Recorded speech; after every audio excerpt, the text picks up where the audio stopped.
Hello and welcome back. In this, the first of two lessons, we'll focus on some basic techniques to help you improve your pronunciation, and also it should help you listen to others. In this first lesson, we'll look at 2 points. Firstly, the difference between stressed and weak words, and secondly, we'll look at connected speech, which is where words change when they're connected to each other. Pronunciation is a difficult and complex topic, but we hope if you follow these basic techniques, you'll make your presentations much clearer. Firstly, let's look at word stress and weak forms. English words generally can be divided into 2 main types. Information words, which carry meaning, and these are usually nouns and verbs. And function words or grammar words, which have less meaning. These are examples of or an or the or by, of, in. Information words are often stressed. That is, you can hear them a little bit more clearly. They're a little bit louder. Whereas functional words are less clearly pronounced, and these are called weak forms. Have a look at this sentence. If you have to choose 3 words that you need to put the strongest stress, which words are they? Yes, they are start, chart and market. This is because these words give the listener the most amount of information. We know they are going to start talking about a chart, and the topic is about the market. So let's try to say the sentence focusing on the stressed words. Let me start by showing a chart of the recent market.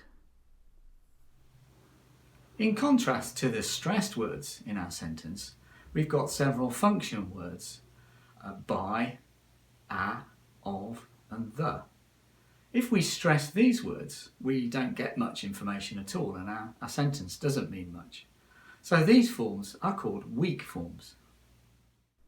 For example, instead of by showing, we say by showing. Instead of a chart, we say a chart. So you can see one important tip is to choose which words are stressed and which words are weak.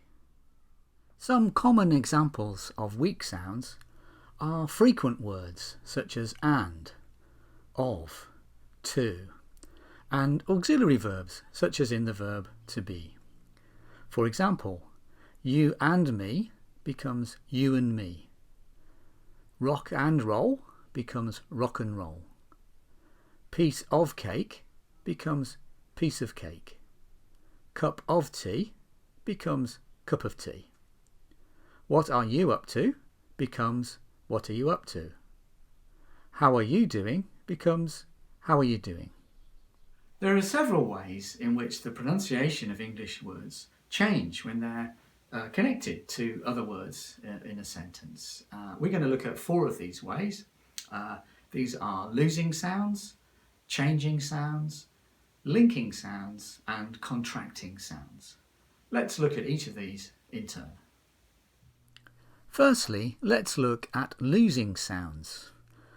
Losing sounds are most common with T and D followed by a consonant. Let's look at the first sentence.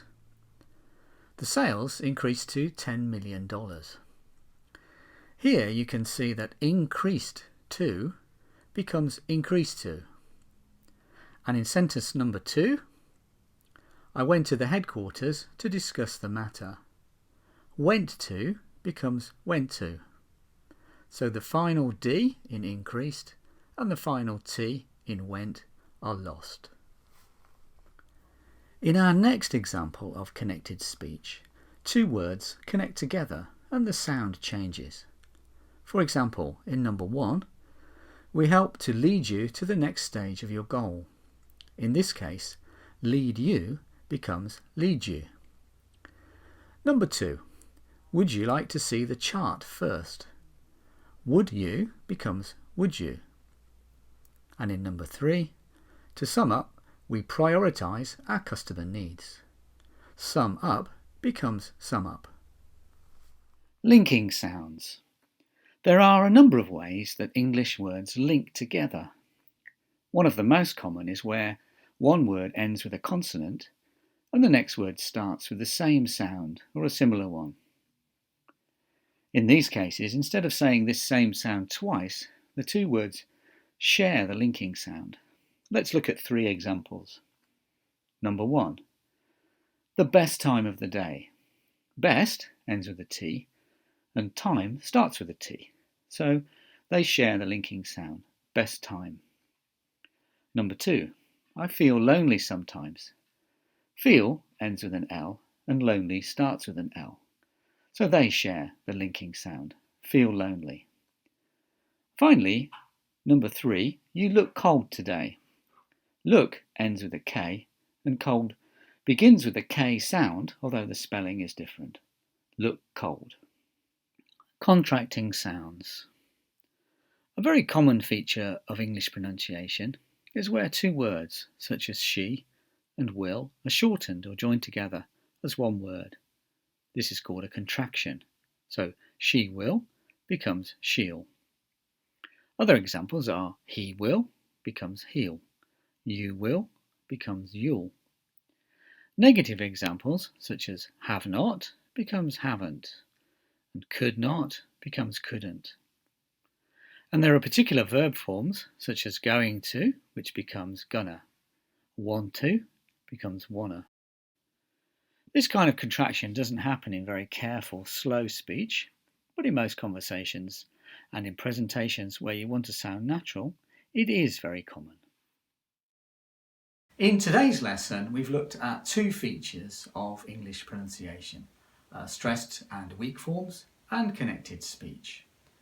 See if you can notice when other people are speaking in English these features and try to introduce them into your own talk.